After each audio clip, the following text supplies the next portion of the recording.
Hello, everyone. Welcome to today's market update. If you're new to these, we try and do these every day at 12:30 for about 20 minutes or so. We'll whiz through the major markets. So we'll take a look at the euro, the pound, gold, oil, and stock market indices. See what's going on and see what the big levels to watch. I was moaning earlier this week and last week about the lack of volatility that we'd had in the pound and the euro in the second half of last week. Been really, really tight ranges. But as usual, that has not lasted. And we're seeing the pound has rallied today to its best level against the euro in 21 months. So it's not so much euro weakness; it's pound strength. And once again, it's a high for the year against the dollar as well. And what's driving it again is Brexit. It's a couple of things. There's I think cabinet meeting this afternoon with Theresa May, the UK Prime Minister, and the rest of her cabinet. That could be quite contentious, and there could be maybe some tantrums, maybe some resignations, but also maybe I think yesterday the move started when the Labour Party, the UK opposition, came out and said that if their proposals for changes to the Brexit deal weren't accepted, they would back a second referendum, so the so-called people's vote. So the market's like this. Anything that looks like at the least Brexit gets delayed, we stay in the EU for a bit longer, maybe Brexit doesn't happen, whatever, is well received by markets when it comes to the pound. So let's take a look. Let's see where we are. We'll start off with the currencies as they have been the movers. Let's bring up that pound. We'll look at pound US dollar, we'll look at euro sterling, and we'll look at euro US dollar. So here's the pound against the dollar. Let's flip it out to maybe a daily chart. Let me just get rid of some of this mess on here. So I have always thought, I think I've been saying since the beginning of the year, I thought we would see pound strength into Brexit because I think all the bad news is in the price. We know what the worst outcome is. The worst outcome is no deal. No surprises there. So anything that happened between now and March the 29th would arguably be better than no deal, or the markets would see it as better than no deal. So this is where we are. I was surprised by the size of the sell-off this month. We went from 132 at the end of January against the dollar back down below 128. But this is where we are now. So we are back up to levels, pound US dollar, not seen since that mid-October. So it's a 4-month high for the pound against the dollar. What's going to be interesting, I mean, clearly it's had quite a kick up on that Labour news, the people's vote thing. It'd be interesting to see how sustainable this recovery is, because if we go back to really from July last year, so the last 6 months of last year, there wasn't much of an appetite to be a buyer of the pound above 133, and that's about, we're currently trading at 132.20 ish, so it's about 80 points higher than where we are now. So I think it's going to be an interesting couple of days. We have had this big move. If we have a look at it on a short-term chart, and if we look at maybe just how far it's come since those lows, those were Friday's lows. Friday's lows at a 129.50, so it's 300 points higher. It has traded 300 points higher today, so that is a fair old move. And I would just question how much there is left in the upside. I mean, clearly the news over the last 24 hours is positive for the pound, but as we know with Brexit, this whole thing can flip around on its head the next day. So I'd just be a bit wary up here about how much strength is left. But let's say we saw it under some pressure, the pound. Some of the levels to watch.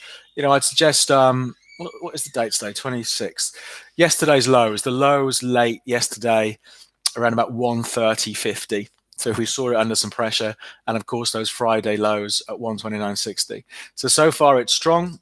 Going back to the daily chart, but let's just be aware there are hurdles not a million miles away from where we are now. Overbought as well on the RSI. If looking at the RSI here, we can see it went overbought in Jan. I did a pretty good job. With the rise again, we've gone overboard again, and it's not done too terrible a job, this RSI, of calling the tops. It's a 10-day RSI, so it's not done too bad. for turning points. So I just think maybe a bit overextended in the short term.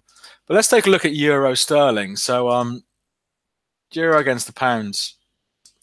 So what we're looking at here, so when the chart is falling like it is now, what we're seeing is euro weakness, and another way of looking at that is pound strength. Clearly, what we've got going on is pound strength. We'll take a look at euro US dollar in a minute. The euro hasn't really moved that much, but we've been stuck for euro sterling. We've been stuck in this range since September 2017, pretty much from about 86 up to 91. So when a euro is worth 86p, it's looked pretty cheap, but there's been not much of an appetite to push it much above 90, 91.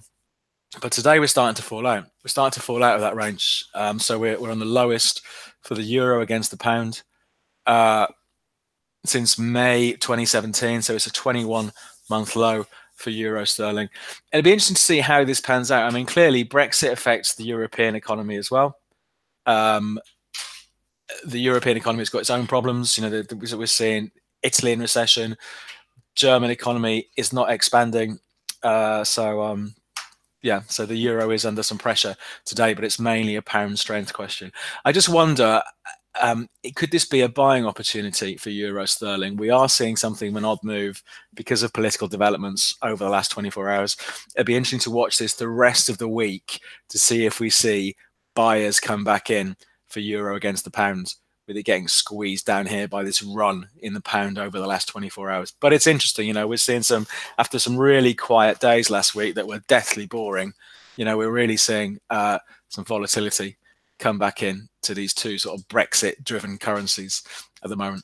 And finally, euro dollar. Before we get into other markets, let's just wrap up the currency bit by looking at euro dollar. You can see it's hardly moved.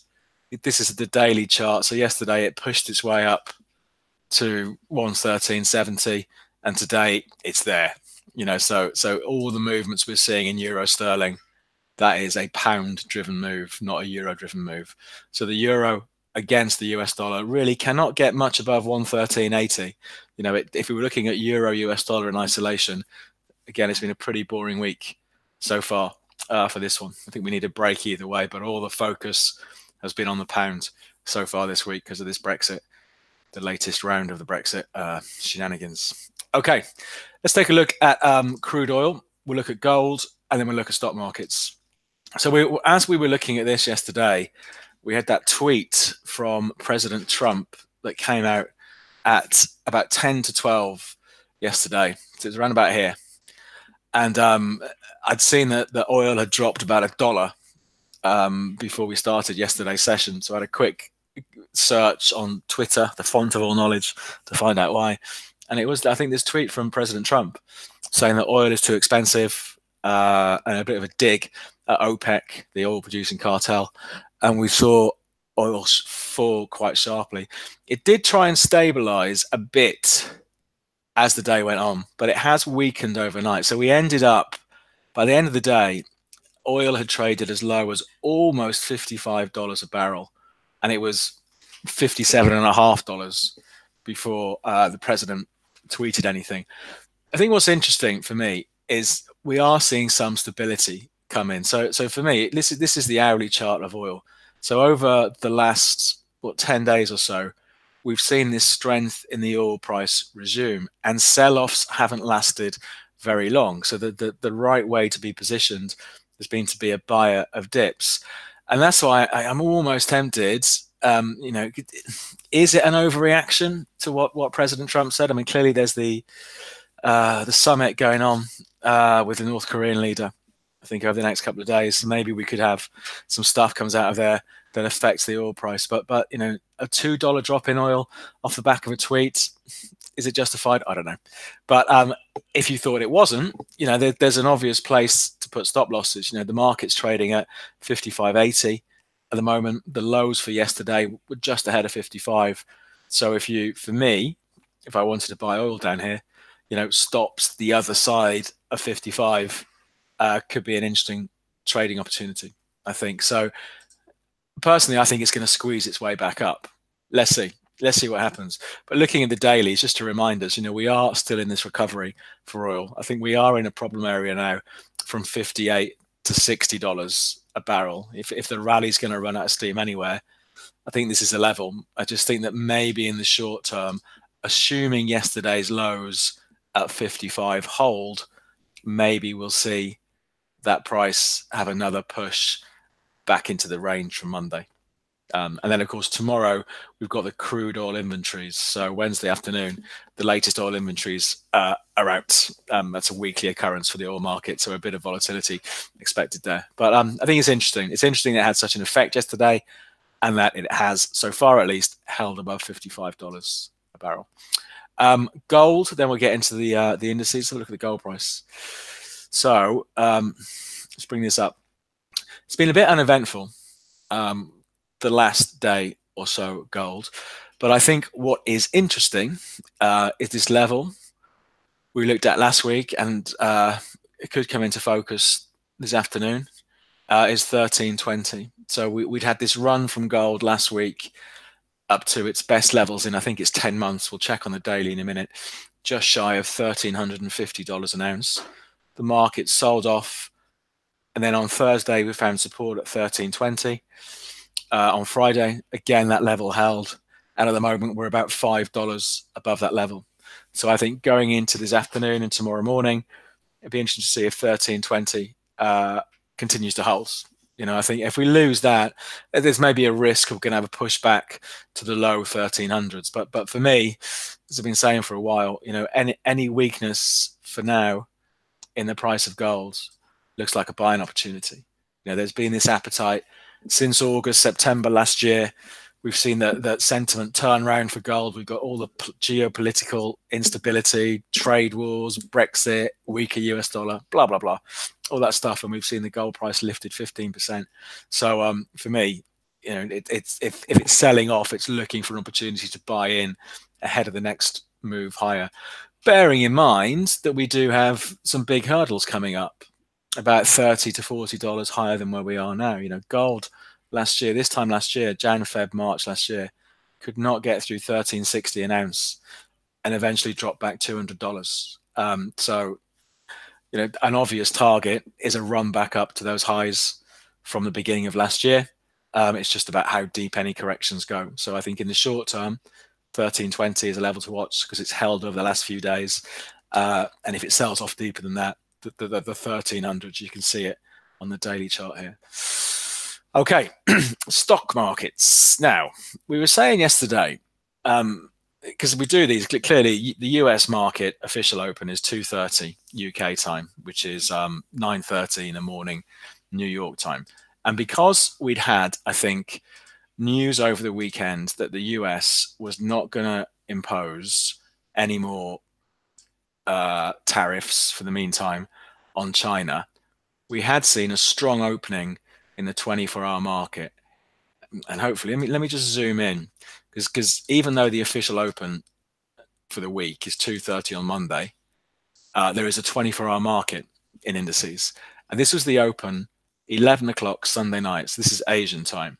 So we saw the Asian market, sorry. So we saw a strong close. This is the S&P 500 we're looking at. So we saw a strong close for US stock markets last Friday. We had that news over the weekend when markets were closed that no more tariffs for China, and the market gaps open. So it closed at about 27.95, starts trading just above 2800 in the Friday night session. But I think what's interesting is it did try and push higher during the day yesterday. So it traded as high as 28.15 by 4 o'clock. So an hour and a half into the day, it was pushing higher. But it gave up those gains and more as the day went on. Yeah, so we had this good news for the US economy over the weekend. The market reacted as expected initially, but couldn't hold on to those gains. So I think that does make maybe an interesting setup going into the week. Is there a feeling that maybe the gains we've seen in stock markets have gone far enough? Because don't forget, this is the sort of recovery we've seen. We've seen a V-shaped recovery off these lows from December. As I was saying yesterday when we were looking at the Dow and the S&P, the US indices, if these markets are going to run into trouble then we are here. So if this recovery is going to start getting a bit jittery, I think we're here. We had the highs from October up at 28.23, the highs November 28.20, and the highs from December 28.15 ish. So this whole area from 28.15 through to 28.25 has been a real problem. Looking really overbought, as you'd expect, considering how far these markets have come. So I think it's really interesting. It would be more interesting if we had a few decent sell-offs. I think, we had. You can see here just from the chart that the biggest sell-off we've had is a 3 days when the market drifted off, and then bang, away it goes. So maybe we're getting back to levels where some nerves started creeping in again. So I think for the S&P going into this afternoon session, the obvious level to watch is, I'd say, first of all, the lows from the early hours this morning. It's always a little bit thinly traded overnight, but 27.80, these sort of lows, but maybe the better levels are the lows from Friday. So actually during the trading session on Friday. So the low around about 27.80 to 27.81. So let's see. So for me, as with oil, we saw the oil price under pressure today. It doesn't change that overall trend. I'd still be expecting a bounce back. I still be expecting a bounce back in US stock markets from here. Even though they gave up a lot of those gains yesterday, I'd still be expecting a bit of a push higher over the next couple of days. But just to be aware, we are back to what has historically, end of last year, been something of a problem area for stock markets. So a quick look at the Dow, the equivalent levels on the Dow. Then we'll come and have a look at European markets. The FTSE's having a bad day today because of the strength in the pound. But again, for the Dow, so we have had an overnight low for the Dow ahead of 25,950. But again, the bigger levels, if you can see, if we've made this maybe a 5-minute chart, it'll be clearer. I think the bigger levels going into this afternoon. Look at these lows from Friday. The Dow came down to 25.9 right after the open on Friday. Recovers, came back down to it about 7:30 UK time Friday evening. So 25.9, I think, is the immediate level to watch on the Dow if it is under pressure this afternoon. At the moment, it's 26,000, so we're about 100 points above that. Let's see what happens. And the FTSE, finally, this has come back much further than I thought it would. But then I didn't think we'd see the pound rise quite as sharply as it had. So actually, if we start off with the daily on the FTSE, there we go. So we had the FTSE break out of this downtrend it had been in since August last year, broke above 7,200. So the FTSE moved to its best levels since October. And I was saying, well, now if we see a sell-off, we want to see the market snap back and push higher. And the sell-off's gone maybe a bit deeper than I thought it was going to go. It was pretty overbought on the break. MACD is giving a sell signal down here as well. So if we flip this over to an hourly chart, here we go.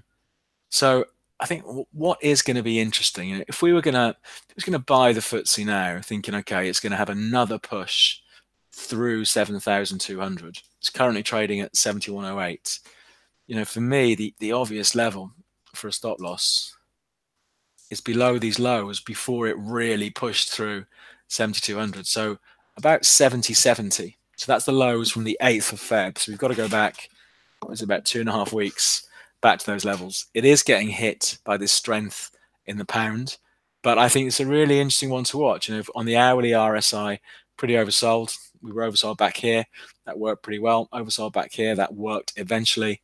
And then oversold back here, which again did work eventually. So I think it's interesting. I think, again, if you wanted to be a buyer of the FTSE, there's an obvious level to set your stops. And for me, it would be the other side of 70.70. So after a fairly boring few days at the end of last week, things have perked up again this week. So I think going into this afternoon, stock markets will be interesting to watch because we've seen a bit of weakness after that strong opening on Sunday night, but looking for those to snap back. And this oil price, because of the effect of President Trump's tweet yesterday, we are seeing a bit of stability come back into oil over the last sort of 18 hours or so. Does 55 continue to hold, and bang, we go back up to 58. Okay, so plenty to watch. Thanks for coming along. As usual, we will do this all again tomorrow at 12:30. If you have any questions after this, just leave us a question either at the bottom of the video recording, or you can drop me an email. So my email address is david.jones@Capital.com, and I'll try and answer the question. Of course, to open an account, find out more about the company, go to the website, Capital.com, get more information there, or you can download our app for Android or iPhone, wherever you get your apps from. But we'll wrap things up there, so a bit more interesting, I think, than we've seen in the last few days. So we'll do it all again tomorrow at 12:30, and we'll see what things look like then. Thanks very much.